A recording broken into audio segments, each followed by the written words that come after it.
ટુવા ગામે હાઈવે પર કારમાંથી દેશી તમંચો અને જીવતા કારતૂસ ઝડપાયા. પંચમહાલ ગોધરા તાલુકાના ટુવા ગામે હાઈવે પર આવેલા એક ધાબાના પાર્કિંગમાં ઊભેલી કારમાંથી દેશી તમંચો તથા 3 જેટલા જીવતા કારતૂસ મળી આવતા ચકચાર મચી છે. મળતી માહિતી મુજબ એસઓજી પોલીસની ટીમે બાતમીના આધારે કાર્યવાહી કરી કારમાં બેઠેલા 3 શખ્સોને ઝડપી પાડ્યા હતા. પોલીસે કારની તપાસ દરમિયાન દેશી તમંચો, 3 જીવતા કારતૂસ સહિતનો મુદ્દામાલ કબજે કર્યો હતો.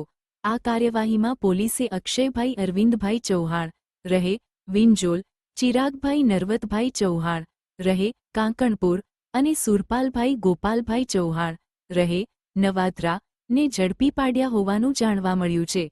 એસઓજી પોલીસે દેશી તમંચો, કારતૂસ અને કાર સહિત કુલ રૂ. 1,37,600નો મુદ્દામાલ જપ્ત કરી વધુ કાયદેસરની કાર્યવાહી હાથ ધરી છે. ઘટનાને પગલે પોલીસે હથિયાર ક્યાંથી મેળવવામાં આવ્યું હતું અને તેનો ઉપયોગ શા માટે કરવાનો હતો તે સહિતની બાબતો અંગે વધુ તપાસ હાથ ધરી છે. Reporter Alpeshsinh Rathod, Kalol, Panchmahal, 27 August 2026.